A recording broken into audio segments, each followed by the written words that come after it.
오늘 우리 환경을 보지 마시고 우리 모두가 나는 행복하다, 나는 참 복된 사람이다, 나는 늘 기쁘다, 오늘도 형통하다 한번 이 말씀 따라서 한번.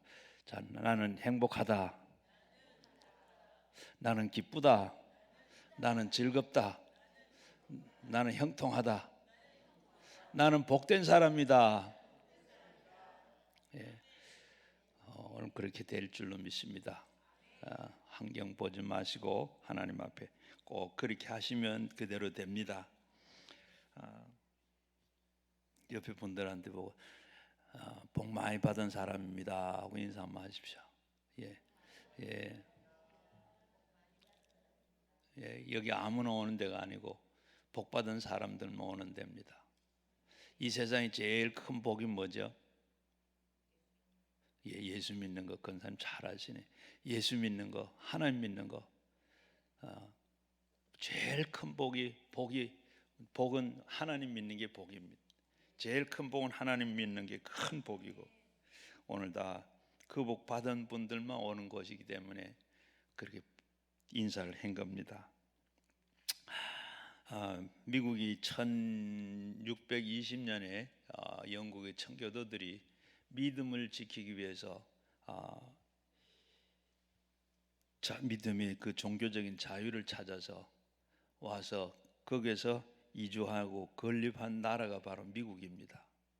미국은 바로 주로 이 기독교를 믿는 사람들이 대부분이고, 그 미국의 텍사스에 있는 그 베일러 대학에서 이 종교인 조사를 이렇게 해봤는데, 미국에서 보니까 미국의 국민들이 90%가 예수를 믿는 사람들이라 그렇게 고백을 했는데, 그리고 그 미국 믿는 기독교를 믿는 사람들 중에 신앙이 가장 각기각색입니다. 그 가운데는 31%가 하나님은 이렇게 참 악한 자를 벌하시는 그런 권위적인 분이다, 그렇게 믿고 있는 분이 31%. 그저 그 하나님은 정말로 사랑하고 용서하고 자비롭고 그런 분이다 라고 믿는 사람이 바로 23%. 그리고 이 세상의 일에 개입하지 않고 무관한 하나님이다 라고 믿는 사람이 16%. 그리고 하나님은 참 이 심판을 준비한 엄하신 하나님이다 라고 이렇게 믿는 사람이 24%라 그럽니다. 그 오늘 읽은 말씀은 뭡니까? 예수님이 제자들과 함께 베다니에 가셨는데, 가서 아침에 일어나서 뭐 시장하셨든지 무화과 나무 밑에 가셨는데 무화과 있나 하고 보면 없어. 그래서 예수님이 하신 말씀이, 너는 이제 사람들에게 영원히 사람들이 열매를 먹지 못할 것이다, 그렇게 하셨는데, 그 다음 그날 또 제자들과 함께 예루살렘에 올라가셔서 십자가를 질 준비를 하시고 나오셔서 다시 베다니에 오셔서 주무시고 아침에 나가시는데, 베드로가 보니까 어제 그렇게 저주받은 나무가 손도 안 되는데 완전히 나무가 바싹 말랐습니다. 그래서 베지도 않고 손도 안 됐는데 어떻게 나무가 바싹 뿌리째 말랐습니다. 그러니까 예수님께 하나님을 믿어라 이 말씀을 하셨어요. 하나님을 믿어라. 하나님을 믿는 믿음. 자, 오늘 우리 믿음 하게 되면 일반적으로 두 가지 믿음입니다. 하나는 일반적인 믿음. 이 믿음은 누구나 다 가지고 있는 이 믿음, 일반적인 믿음입니다. 그저 안 믿는 사람도 믿는 이 믿음.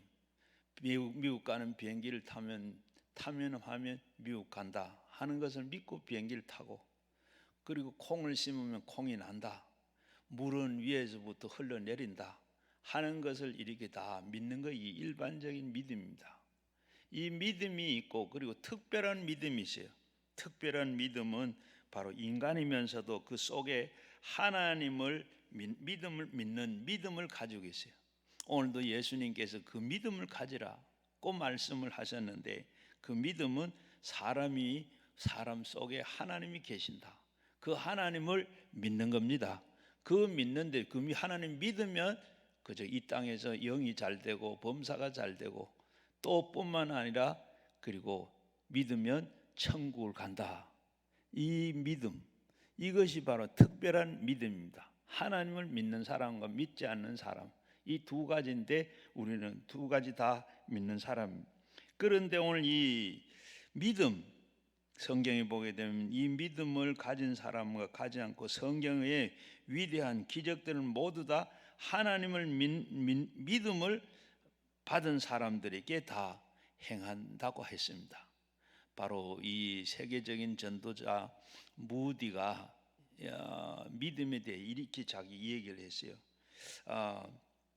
나는 믿음을 달라고 기도했다. 그러나 믿음이 어느 날 하늘에서부터 번개처럼 뚝 떨어지는 줄로 그렇게 알고 있었다. 그렇지만은 믿음은 오지 않았다. 그런데 어느 날 내가 로마서 10장 17절을 읽다가 믿음은 바라는 것들을 실상이요 보지 못하는 것의 증거라 하는 이 말씀을 읽고 나는 그때 그동안 내가 말씀을 잊지 아니하고 그저 기도로 믿음 달라고 했던 것을 참 잘못됐다, 어리석었다, 그렇게 그것을 깨달았다.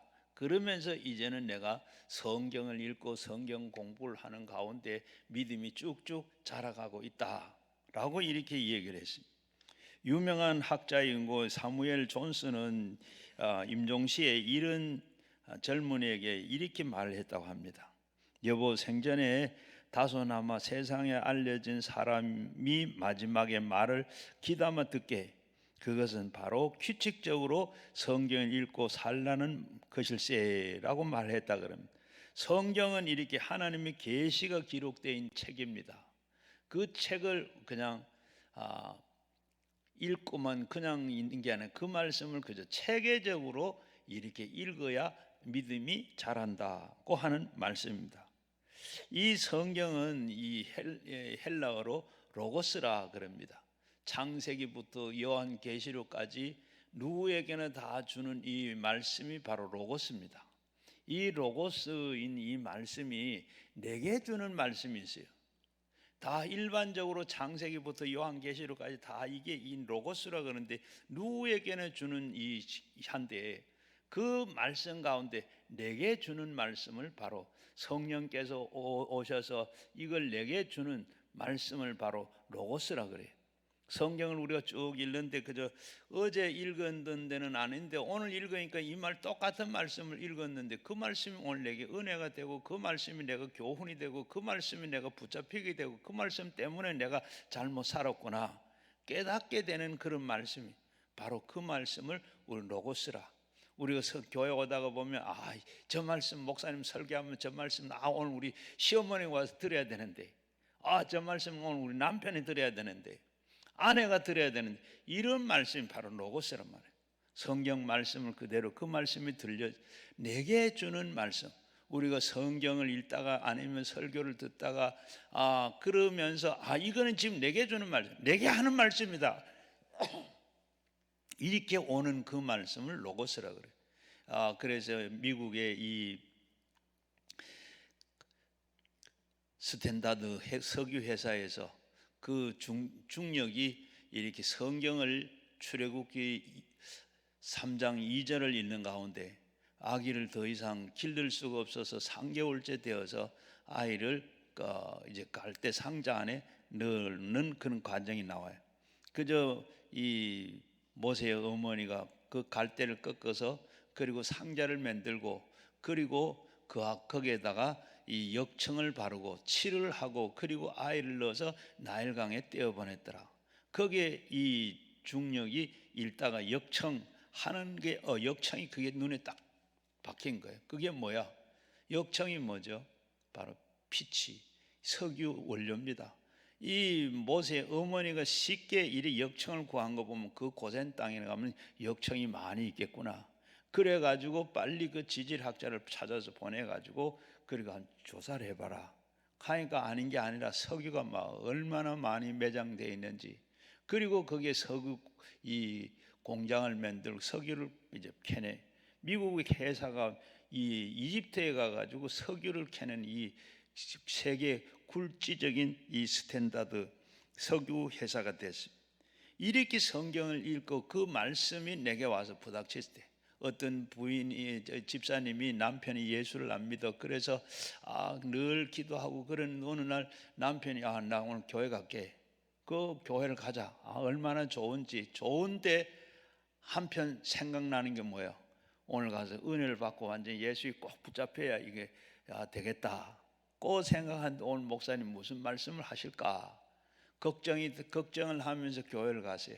그리고 예배를 드리는 가운데도 오늘 설교가 뭡니까? 창세기 5장에 있는 말씀을 목사님이 계속 하시는 거예요. 누가 나서 누구를 낳고 죽었다. 누가 나서 누구를 낳고 죽었다. 누구를 낳고 누구를 낳고 죽었다.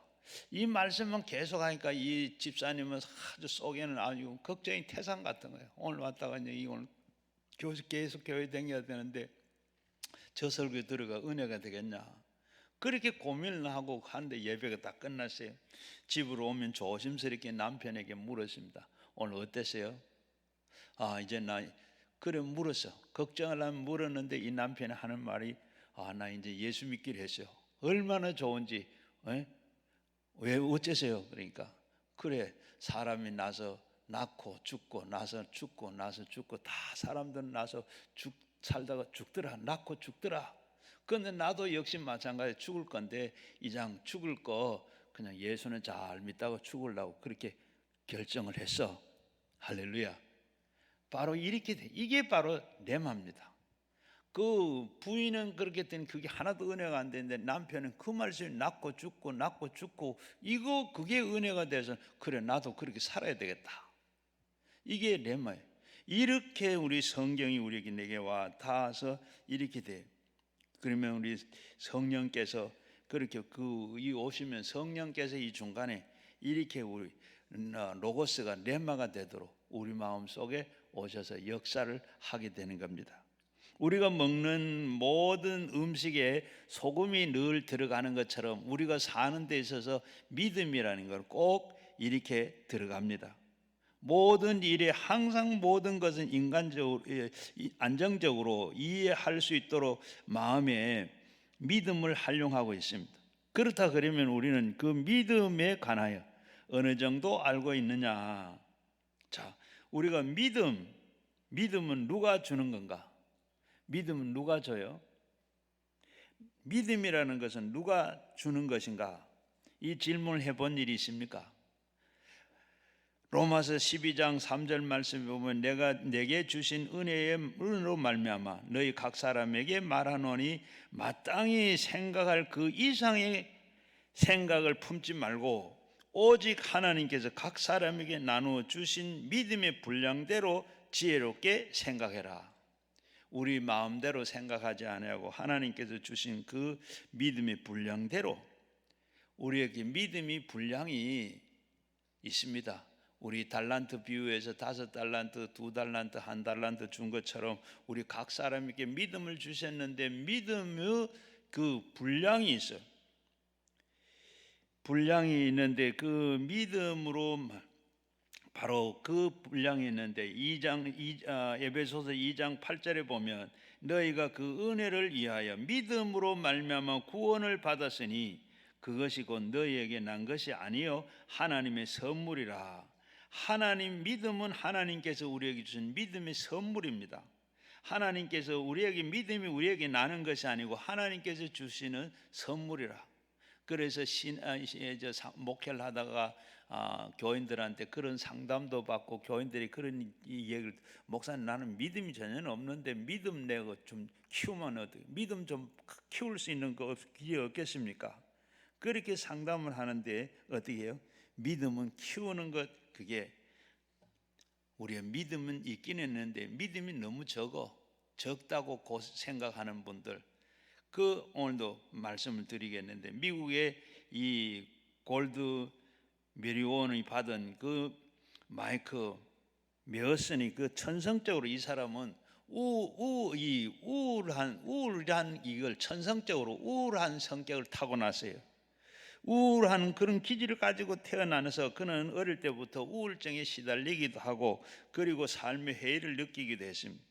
그런데 어느 날 주 안에서 항상 기뻐하라, 다시 말하노니 기뻐하라, 빌립보서 4장 4절 말씀을 읽고 매일같이 어떻게 사람이 이렇게 기쁘게 살 수가 있나 꼭 생각하면 나도 한번 매일같이 그렇게 한번 살아봐야 돼. 앞으로 내가 90일 동안 이렇게 내가 기쁘게 살라고 노력하고 그렇게 살아야 되겠다 하고 결심을 했습니다. 그러면서 기뻐하면서 기뻐한 일을 생각하면 그렇게 기쁘게 살아야지 마음을 굳게 믿고 결심을 하고 그러자 그 삶에 엄청난 변화가 일어나기 시작을 했다고 합니다.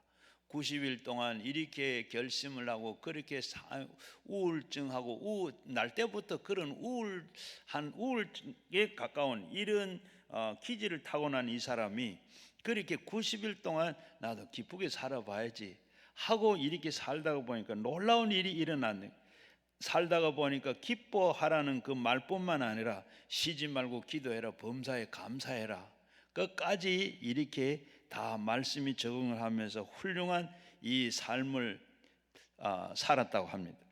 예수님은 우리에게 너의 기쁨을 이렇게 빼앗을 자가 없다라고 요한복음 16장 22절에 말씀한 것 같이 우리의 믿음을 빼앗아 갈 자가 없습니다. 자, 그래서 이 믿음은 크고 적은 것이 왜 그런가? 하나님께서 왜 주시면 이 큰 믿음을 주시지 왜 적은 믿음을 줬냐? 믿음은 여러분 우리가 적은 믿음이라 걱정할 게 하나도 없어요. 걱정할 게 없고 마태복음 17장 20절에 보면 이르시되 너희는 믿음이 작은 까닭이나 진실로 너희에게 이르노니 만일 너희에게 믿음의 겨자씨 하늘만 있어도 이 산을 명하여 여기서 저기로 옮기라 하면 옮겨질 것이요 또 너희가 못할 것이 없느니라. 겨자씨만한 믿음만 있어도 이 산을 들어서 옮길 수도 있을 뿐만 아니라 너희가 못할 것이 없다고 그랬습니다. 그러니까 우리가 믿음 적고 크고 거기에 대해서 문제를 가질 거 없고 나는 믿음 적다고 할 게 아니에요. 그저 우리에게 믿음이 있어요. 다 믿음이 있는데 그걸 얼마나 활용을 하느냐 안 하느냐에 따라서 우리 생활이 달라요. 그런데 이 믿음, 겨자씨만한 믿음, 겨자씨 보셨어요? 아마 보신 분도 계시고 안 보신 분도 계시는데 이 겨자씨가 얼마나 큰가? 제가 저 목회할 때 이스라엘에 가가지고 이 겨자씨를 구해가지고 우리 교인들 보고 새벽 기도를 끝나고 난 뒤에 이거 좀 한번 다 겨자씨가 익은데 한번 보세요 하고 앞에다 강대산에다가 종이 깔아놓고 종이 위에도 깔아놓고 뒀어요. 그런데 이렇게 줄을 쭉 서 가다가 이렇게 다 보는데 이 권사님 하면 목사님 잘 안 보여요. 안 보여요. 그리고 그 하는데 안 보여요. 하는 입김에 겨자씨가 날아가 버렸어요. 그래서 제가 권사님 좀 조심스럽게 좀 잘 좀 보죠 하는데 내 속에 성령님께서 뭐라고 말씀하? 야 화내지 마라. 그 겨자씨가 그 정도의 입김에 날아갈 정도 다 그만큼 적은 거다. 다 보인 것. 겨자씨가 그렇게 적은 겁니다. 어느 정도 적으냐? 하얀 종이 위에다가 볼펜을 꼭 찍어가지고 한 바퀴 딱 돌리고 나면 점이 나오죠. 딱 그 정도의 크기입니다. 그 크기인데 거기에 그만한 그러면 우리의 믿음이 그보단 다 크죠. 그만하겠어요. 여러분 좀 더 사과만한 믿음도 있겠고 여러분들 큰 믿음 그냥 믿음 적고 많고 거기에 대해서 걱정할 것이 하나도 없다. 얼마나 근데 그 겨자씨는 보면 그 조만한 마태복음 13장에 가면 겨자씨 비유가 나오는데 이 겨자씨를 심으면 그 이스라엘에 가면 겨자씨가 처음에는 어떻게 나물과 같다. 나무인데도 나물과 같다고 성경에 써져 있어요. 그게 점점 커가지고 얼마나 크냐 한 4m, 5m 정도 이렇게 큽니다. 크면 거기에 성경에는 그래. 거기 와서 새들이 깃들고 그늘에 와 새들이 깃들더라. 그러니까 이 뭐 사막에서 그런 나무가 하나 있으니까 거기 얼마나 그늘도 있겠고 그게 겨자씨 그 새가 그 까먹으려고 올라가시더라. 그리 큰 나무가 돼. 4m, 5m 굉장히 그 눈에 이거 볼펜 저만한 찐 게 그게 그만큼 크면 좀 굉장히 큰 거죠. 우리의 믿음도 역시 마찬가지예요. 고만 있어도 세상을 뒤집어 놓는 이런 놀라운 역사도 할 수 있다는, 그러니까 그 크고 적은 것이 문제가 되지 않는다는 겁니다. 그리고 둘째로는 우리의 이 믿음에는 우리에게 권세와 능력의 차이를 분명히 알아야 돼요. 말씀은 권세가 있고 성령에게는 능력이 있습니다. 좀 복잡한데 제 말을 들으면 깨달을 쉽게 알 수가 있는데 한번 따라 하십시오. 말씀에는 권세가 있고 성령에는 능력이 있다.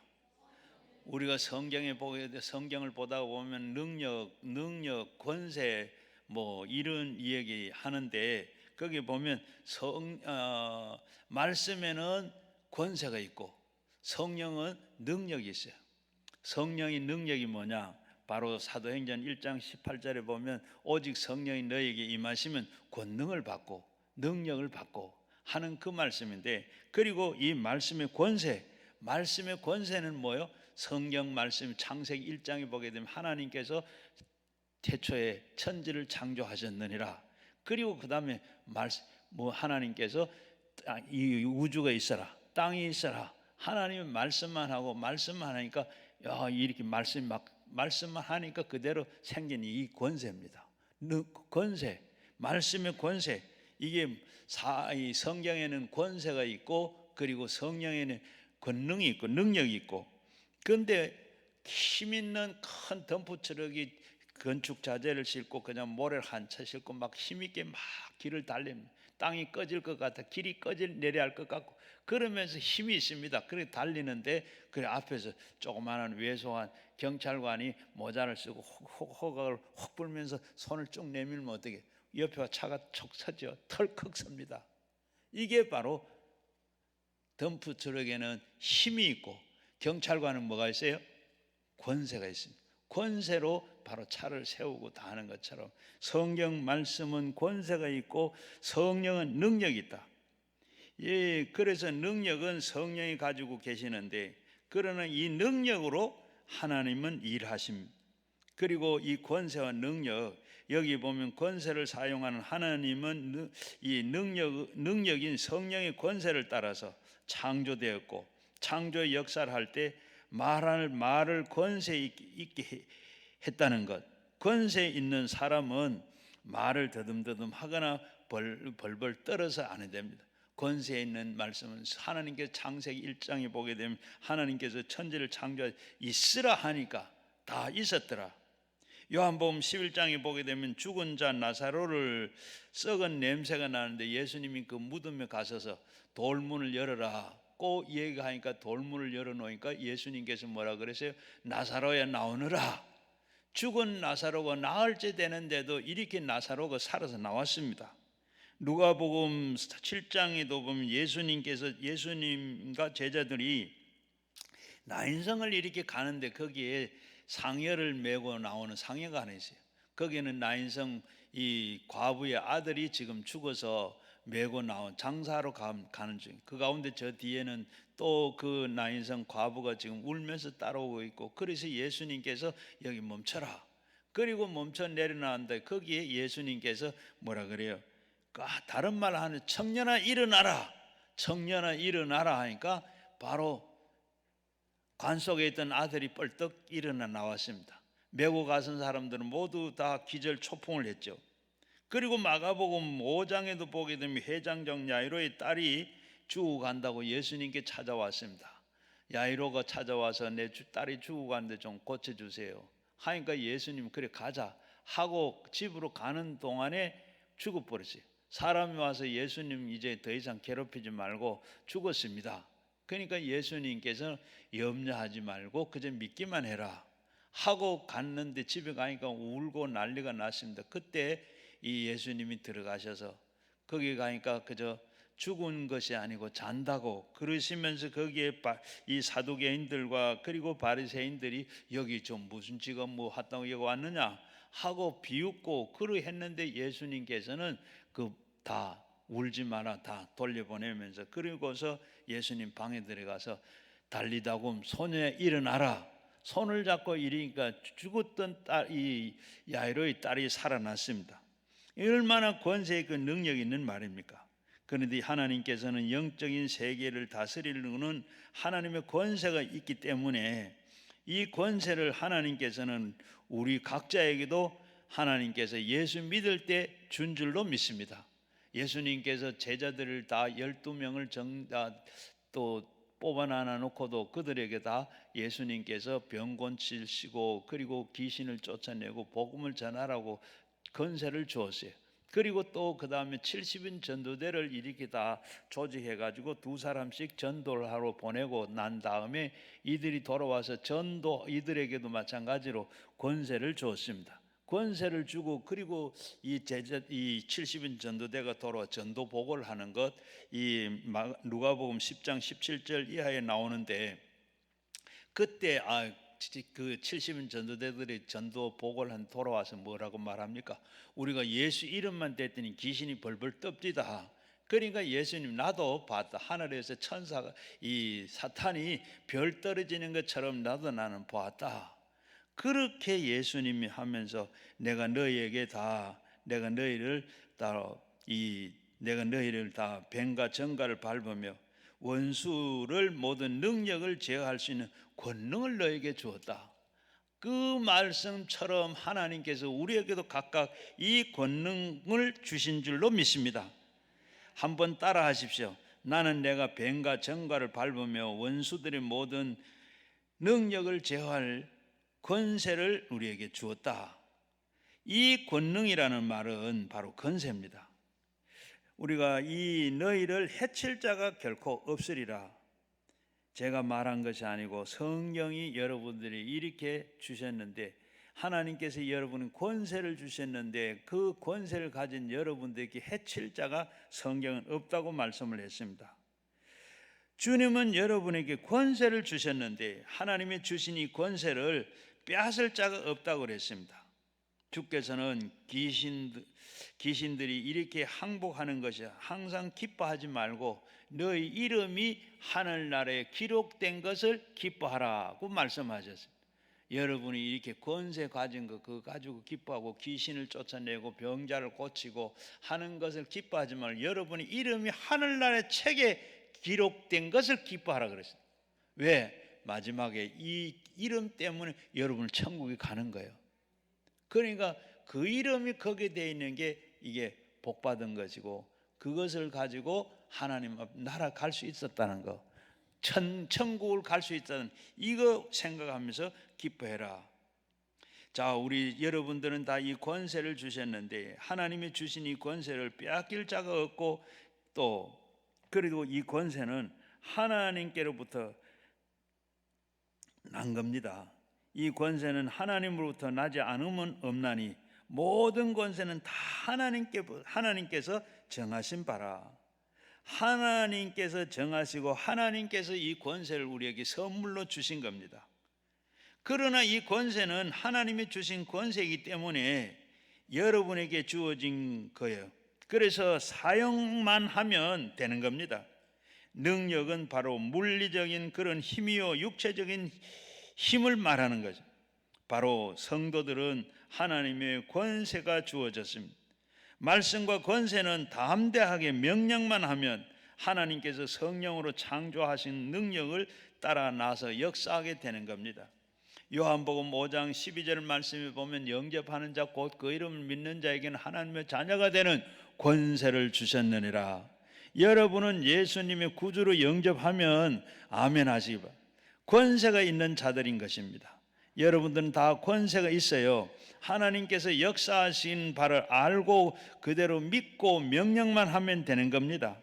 알고 바르게 믿고 그렇게 믿음이 생기면 믿음 생기지 않으면 믿음 달라고. 이미 여러분들이 믿음을 갖고 있는 그 믿음 가지고 쓰시기만 하면 돼요. 하나님께서 쓰시기만 하면 되는데 하나님 그대로 쓰시는 대로 다 되는 겁니다. 마가복음 16장 17절 17절 이하에 보게 되면 우리 예수님께서 믿는 자에게 이런 표적을 따를 것이니 그들은 내 이름으로 귀신을 쫓아내며 방언을 말하며 그리고 뱀을 집어 올리며 독을 마실지라도 해를 받지 아니하고 병든 자에게 손을 얹은 즉 나으리라. 손을 얹은 즉 나으리라. 이 권세가 있는 겁니다. 그러므로 제가 여러분에게 말하고 싶은 것은 여러분이 굉장한 권세가 있는 사람이라는 것.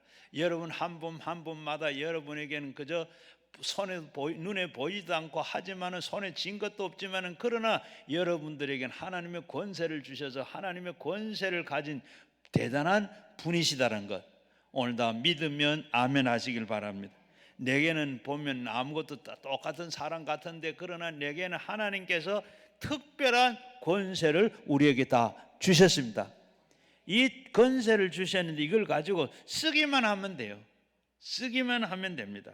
그저 권세를 쓰고 안 쓰고 하는 것은 여러분 자유겠지만은 그러나 여러분이 이 권세가 녹이 나지 아니하도록 늘 번쩍번쩍 사용하셔서 정말로 하나님의 영광을 나타내고 하나님이 주신 그 뜻을 이루어내고 그리고 사용되는 여러분 되시기를 주의 이름으로 축원합니다. 나는 예수 안에서 권세 있다. 한 번 더 따라하십시오. 나는 예수 안에서 권세 있는 사람이다. 여러분 권세가 있으니까 이제는 여러분들이 뱀을 집어 올리고 귀신을 쫓아내고 병든 자 위에 손을 얹으시면 낫는 줄로 믿으시기를 바랍니다. 예, 목사님은 하지 뭐 우리가 뭐 그렇게 여러분 성경에 보면 뭐라 그러세요? 내 이름으로 내 이름이 누구죠? 예수 이름으로 병든 자 위에 손을 얹으면 낫고 귀신 들린 사람 보고 귀신아 나가라고 명하면 귀신이 나간단 말입니다. 여러분 우리 교회 권사님이 은퇴한 권사님인데 이 권사님이 자기 남편이 밖에 나가서 쓰러졌어요. 쓰러졌는데 뇌진탕이 됐어요. 뇌진탕이 되고 팔이 부러지고 다리가 부러지고 그리고 응급실에 실려갔어요. 병원을 간 뒤 권사님이 가서 보니까 남편이 지금 머리가 깨져가지고 지금 터지진 않고 그리고 넘어져가지고 머리를 다치고 그리고 팔 다치고 다리를 다치고 그리고 누워 있는데 이 권사님이 가서 아무 생각도 없이 가서 남편 머리에 손을 얹고 기도를 했어요. 무슨 기도를 했는지도 모르겠는데 여하튼 막 울면서 눈물 나고 막 하나님 앞에 그저 간절히 기도를 했어요. 기도를 다 하고 난 뒤에 그 다음에 어떻게 해요? 뇌진탕으로 찢어졌으니까 이 머리에 피가 흘러나오면 살고 머리에 피가 있으면 이게 빠져나가야 되는데 수술하면 안 돼요. 그런데 며칠 지나고 지나고 나니까 그 기도하고 난 뒤에 이 피가 없어져 버립니다. 그러니까 내 수술 안 해도 되고 그리고 이 팔과 다리는 이 부러졌으니까 그거 이제 골절입은 깁스해가지고 병원에 있다가 다 퇴원했어요. 여러분 이렇게 우리가 하나님 앞에 기도하면 이 뇌진탕으로 쓰졌으니까 피가 이게 빠져나와야 되는데 안 빠져나오면 이 아들이 다 밑으로 다 흘러내린 거예요. 그런 피가 하나 이게 안 하면 그냥 뭐 머리에 뇌압이 올라가 가지고 사람이 이상하게 되기도 하고 나중에 뭐 죽기도 하고 그러는데 믿고 여러분 기도하시면 할 수 있는 그런 권세가 있어요. 이 권세는 담대하게 타협하는 것이고 단호하게 말해야죠. 이것이나 저것이나 뭐뭐 하는 것이 아니고 그거는 권세가 아닙니다. 병든 자를 보거든 그저 병아 물러가라. 마귀를 보고 마귀가 다오거든 나가다오 나와주세요. 이런 것이 아니라 병든 자를 보거든 이렇게 다 병마여 물러가거라 떠나가라 병아나 떠나가거라 이 명을 할 줄 아는 이 관절은 물러갈지어다 그리고 신경통은 떠나갈지어다 귀신은 물러갈지어다 빈혈도 떠날지어다. 단호하게 우리가 기도할 때 그렇게 명령하고 기도하면 바로 그 권세로 건사하면 병이 떠나가게 되고, 그리고 또 귀신이 떠나가고 되고, 그리고 모든 악한 것에서 저주가 떠나가게 되는 줄로 믿습니다. 그리고 세 번째는 이 마음에 주신 그 믿음과 말씀의 권세를 이제는 사용하는 방법을 똑똑히 여러분 알아야 돼요. 내가 말씀을 드리겠는데, 먼저는 이 13절 14절에 보게 되면 뭐라 그랬어요? 멀리서 잎사귀 있는 한 무화과 나무를 보시고 혹 나무에 무엇이 있을까 하여 가셨더니 가서 보신즉 잎사귀 외에는 아무것도 없더라. 이는 무화과 때가 아님이라. 예수께서 나무에게 말씀하여 이르시되 이제부터는 영원토록 사람이 네게서 열매를 따먹지 못하리라 하시니 제자들이 듣더라. 주님께서 무화과 나무를 보시고 분명하게 목표를 뚜렷합니다. 무화과 나무를 보시고 그냥 많은 나무들을 보고 한 것이 아니고 무화과 나무 하나를 딱 집어서 예수님께서 명했습니다. 이 산더러 명하여 해도 바다에 던지라 하면 던지는데 분명히 목표를 정해졌어요. 이 산을 들어서 바다에 던지라 하면 던져질 것이다 하는 것처럼 이 나무를 목적한 것. 얼마나 권세 있게 명령한 것이 아닙니까? 나무를 보고서 주님은 명령을 하신 겁니다. 단호하게 다시는 너희에게 와서 아무 열매도 못 따먹는다. 주님께서 그 나무를 보시고 이제는 열매 맺지 말라. 이제는 아무도 사람이 너에게 와서 열매를 따먹지 못한다. 그렇게 말하지 않았어요. 바로 상상을 해보시길 바랍니다. 주님은 나무를 보시고 단호하게 딱 서서 엄하게 이제부터 영원토록 사람들이 내게 와서 열매를 따먹지 못하리라.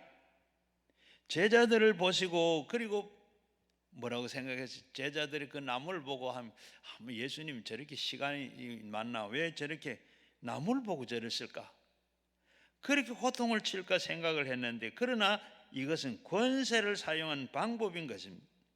말에 권세가 있게 해야지 권세 있게 사람에게만 하는 것이 아니라 나무에게도 권세 있게 말해야 하는 겁니다. 권세 있게 명령하지 아니하면 아무것도 안 이루어집니다. 예수님께서 하시는 모든 일은 모두가 다 권세 있게 명령한 것입니다. 마태복음 9장 6절 말씀에 보면 중풍병자에게 일어나 네 침상을 들고 일어나 걸어가라 했을 때 이 지붕을 뚫고 내려온 그 중풍병자가 상을 들고 일어나 갔어요. 베데스다 연못가에 38년 된 병자를 보고 예수님께서 네 상을 들고 일어나 걸어가라 고 했을 때 38년 동안 한 번도 일어나지 못하고 누가 먼저 물에 넣어줘야 들어가, 나는 넣어줄 사람이 없어서 나는 늘 38년 누워 있습니다. 이 사람에게 예수님께서 일어나 네 상을 들고 걸어가라 했을 때 걸어가세요. 마가복음 1장 25절에 보면 가버나움으로 더러운 귀신 들린 사람을 보고 잠잠하라, 그 사람에게서 나오라 고 했을 때 그 귀신이 나와요. 그 다음에 누가복음 7장 48절에도 보면 죄지은 여자를 보고 제사함을 받았느니라. 그 다음에는 요한복음 11장 43절 말씀에 보면 나사로를 보고 큰 소리로 나사로야 나오너라 하니까 그대로 수위가 쌓여있는 채로 그대로 나왔죠. 얼마나 권세 있게 말했습니까? 여러분도 권세 있게 말을 해야 됩니다. 저주야 물러가라, 가난아 물러가라, 낭패와 실망은 물러가거라, 우울증을 떠나라, 슬픔은 사라질지어다. 그리고 기도하고 구하는 것은 단호하게 구하고 명령하면 됩니다. 성경은 뭐라 그랬어요? 주께서 담대하게 내가 세상에 이겼노라, 강하고 담대하라, 두려워하지 말라, 놀라지 말라, 우리가 너에게 모든 것을 다 말씀하고 계십니다. 22절에서 23절에 보면 다 같이 한번 읽어볼까요? 22절에서 23절 시작. 예수께서 그들에게 대답하여 이르시되 하나님을 믿으라, 내가 진실로 너에게 이르노니 누구든지 이 산들어 들어 바다에 던지라 하며 그 말하는 것이 이루어질 줄로 믿고 마음에 의심하지 아니하면 그대로 되리라. 우리가 그것을 바로 명령하는데 그때 마음에 의심하지 아니하고 그대로 믿으면 그대로 된다. 믿고 의심하지 말아야 됩니다. 우리가 믿음이 없으면 의심하게 돼요.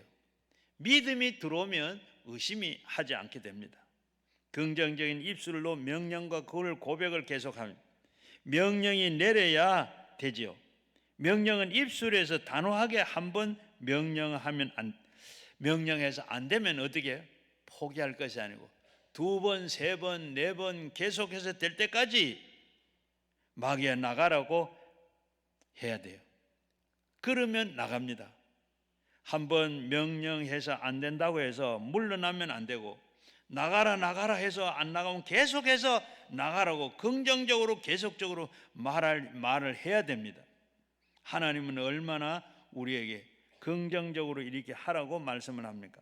시편 23편 여호와는 나의 목자시니 내가 부족함이 없으리로다. 부족함이 없으리로다. 부족함이 있을지 없을지 모르는 게 아니고 여호와는 나의 목자시니 내가 부족함이 없으리로다. 그가 나를 푸른 풀밭에 누이시며 잔잔한 물가로 나를 인도하시는데 내 영혼을 소생시키 자기 이름을 위하여 의의 길로 인도하신다. 단호합니다. 단호한 선언입니다. 그러므로 여러분은 단호한 선언을 거듭하면서 그것이 거대한 힘이 되는 겁니다. 마태복음 16장 19절 말씀에 보면 내가 천국의 열쇠를 네게 주었으니 내가 땅에서 무엇을 매면 하늘에서 매고 그리고 내가 땅에서 무엇을 풀면 하늘에서 풀린다. 매고 푸는 것은 여러분이 해야 하는 일입니다. 하나님은 왜 이렇게 영혼이 잘되고 범사가 잘되고 강건하기를 만들어 줍니까? 입에 말로서 먼저 시인하라는 겁니다. 그렇게 말씀하신 겁니다. 입술로 말만 먼저 시인해야 돼요. 천국의 열쇠는 여러분이 가지고 있는 것입니다. 하나님이 가지고 계신 것이 아니라 천국의 열쇠는 여러분이 가지고 계세요. 이걸 가지고 열고 닫고 하는 게 여러분이 하늘에서 닫고 열고 하는 게 아니라 여러분들이 하나님 앞에 열고 닫게 하는 거예요. 그걸 천국의 열쇠를 준 겁니다. 천국의 열쇠를 주는데 우리는 어떻게 해요? 그걸 잘 모르고 그걸 쓰지 않아요. 그저 교회만 왔다 갔다 하는데 우리가 하나님의 매고 닫고 매고 풀고 하는 것처럼 하나님께 열고 닫고 하는 것. 오늘 여러분들은 다 열쇠를 오늘부터는 쓰시기를 바랍니다. 알고 바라고 믿고 말하고 그리고 땅에서 매면 하늘에서 매이고 땅에서 풀면 하늘에서 풀린다는 것 얼마나 놀라운 말입니까? 여러분이 하게 달려있어요. 그리고 이제 마지막으로는 넷째로는 이 믿음을 생활을 하는데 영성을 사용하는데 걸림돌을 제거해야 된다. 우리가 믿음 생활하고 그리고 하늘을 열고 닫고 하는데 걸림돌이 있는데 그 걸림돌이 뭐냐? 용서하지 못하는 마음이 걸림돌입니다. 우리가 신앙생활 하는 데 있어서 용서 못하는 것 참으로 중요합니다. 용서하는 마음이 없으면 우리는 하나님의 역사를 하는데 걸림돌이 되는 겁니다. 25절 다 같이 한번 읽어볼까요? 시작. 서서 기도할 때 아무에게나 혐의가 있거든 용서하라. 그리하여야 하늘에 계신 너희 아버지께서도 너희 허물을 사하여 주시리라. 기도할 때 용서하라 그랬습니다. 내가 용서해야 하나님이 너의 죄를 다 용서해 주신다. 죄가 있으면 안 되죠. 하나님께서 우리의 죄를 다 용서해 줘야 내 죄도 용서해 주는 겁니다. 에베소서 4장 32절 말씀에 보면 서로 친절하게 하며 불쌍히 여기며 서로 용서하기를 하나님이 그리스도 안에서 너에게 용서같이 하라 했습니다. 바로 주님이 나에게 잘못을 저지른 것을 다 용서해 주셨어요. 얼마나 하나님께서 우리에게 용서해 주셨는가. 하루는 베드로가 하나님 앞에 큰 마음 먹고 용서해 하루에 한 7번 용서하면 되겠습니까? 그랬더니 주님은 뭐라 그랬어요? 7번을 70번까지 용서해 주라. 490번까지 용서해 주라. 하루에 490번 용서하다가 보면 뭐 다른 건 뭐 할 수 있겠어요? 그런데 하나님께서는 용서해 주라. 490번 끝도 없이 한도 없이 다 용서해 주라는 겁니다. 여기서 우리는 다 이 용서를 몰라서 구하면 하나님께 틀림없이 다 용서해 주십니다.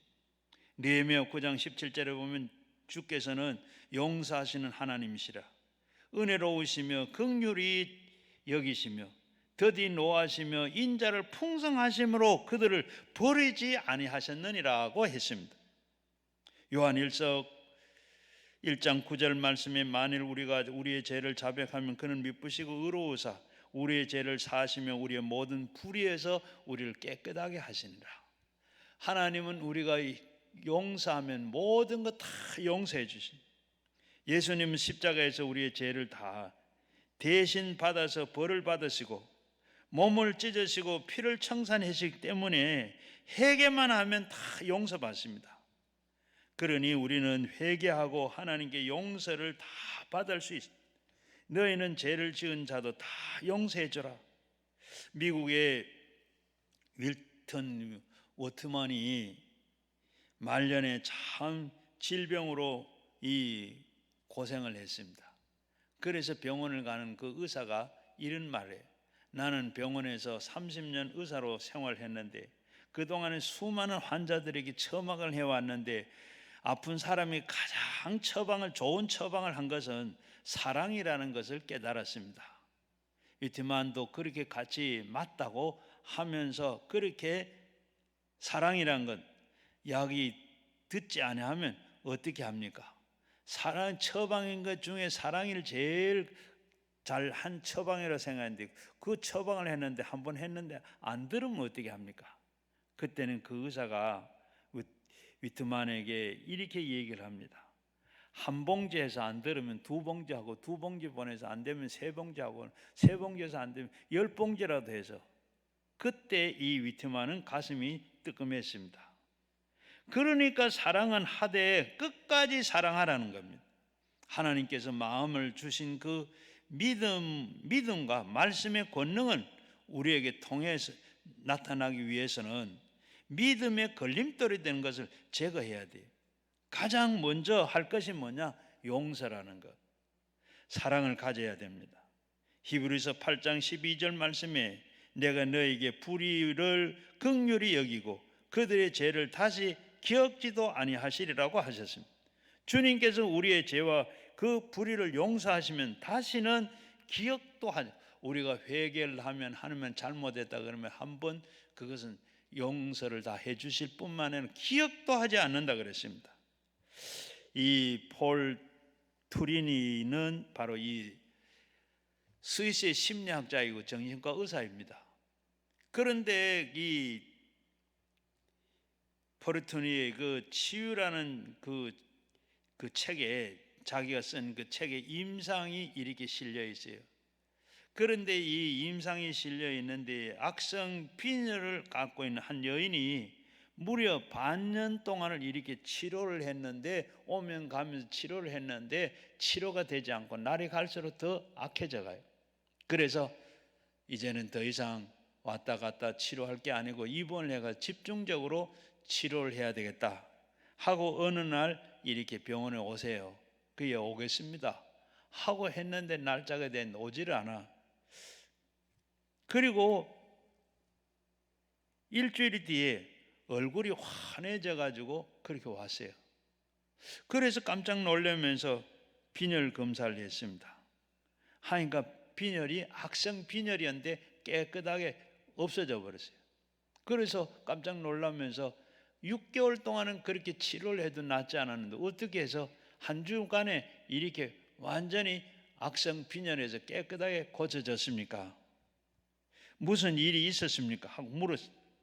그 여인이 이렇게, 제가 그동안에 참 미워하는 사람이 있었는데 며칠 전에 찾아가서 용서를 다 해줬어요. 용서를 하고 나니까 악성 빈혈이 오랫동안 나를 참 고통을 주고 그렇게 했는데 그것이 싹 없어졌습니다. 단번에 용서하자 완전히 다 나아버렸습니다. 그러니 치료와 그 용서는 얼마나 관계가 있는, 용서하는 것. 여러분 혹시 그런 분 안 계십니까? 누가 지금까지 살아오면서 그런 미워하는 거 없습니까?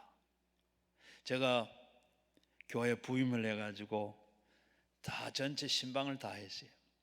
그래 신방을 쭉 하는데 한 군데 한 집에 가니까 옛날에 집사라고 그러는데 교회도 나오지도 못하고 바싹 말라가지고 잠도 못 자고 이 삭신이 쑤셔서 하루에 진통제를 2알씩 안 먹으면 살지를 못해요. 그래서 쭉 이 얘기를 듣다가, 그리고 혹시 누구 미워하는 사람 없냐고 그러니까 말 안 하고 있다가 겨우 하는 말이 있어요. 자기 남편하고 시험을 미워한다는 거예요. 왜? 산후조리를 잘못해가지고 산후조리를 안 시켜서 이렇게 병이 났다는 거예요. 그러면서 남편도 시어머니도 미워하지 말고 다 용서해, 미워하는 거 그 용서해 주라고. 용서 못 한대요. 그러면서 예수님이 십자가에 달린 얘기도 하고, 그리고 예수님이 당신을 다 용서해 줬는데 용서해 주라고. 그러니까 겨우 그러면서 이제 내가 하나님이 제 남편도 미워하고 시어머니도 미워한 거 다 용서합니다 하고 기도를 그렇게 시켰더니 그 기도를 하고 난 다음에부터 완전히 산후조리를 못 해가지고 삭신이 쑤시고 하루에 진통제를 2알 안 먹으면 못 사는 그 사람이 그 시간부터 깨끗하게 나았어요. 여러분 기도를 해도 병이 안 나거든. 미워하는 사람이 있는지 혹시 한번 살펴보시길 바랍니다. 미워하는 사람이 있으면 여러 가지 내 몸에 병이 있는데 낫지 않는 것, 그게 원인이 될 수도 있습니다. 그러면 미워하는 사람을 용서해 주시면 용서하는 동시에 병이 다 낫기도 합니다. 용서와 사랑은 우리가 건강을 위해서 중요하지만 하나님의 권능을 나타내는데도 제일 먼저 해야 할 일이 바로 그겁니다. 긍휼과 자비, 겸손과 온유와 오래 참음과 그리고 용서의 사랑이 있을 때 우리에게 믿음의 큰 역사가 나타나게 되는 줄로 믿습니다. 루이스 스메데는 미국의 작가인데 잘못을 저지른 사람을 용서할 때 당신은 당신의 그 내면 세계에서 자라나던 악성 종양을 제거한다고 했습니다.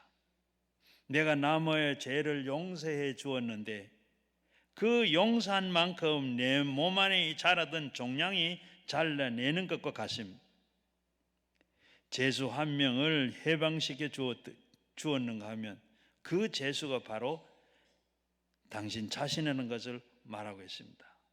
그러므로 우리는 남을 용서해 주면 내가 그만큼 용서받고 남을 사랑하면 내가 치료를 받게 됩니다. 남에게 은혜를 베풀면 내가 그만큼 은혜를 받게 되는 겁니다.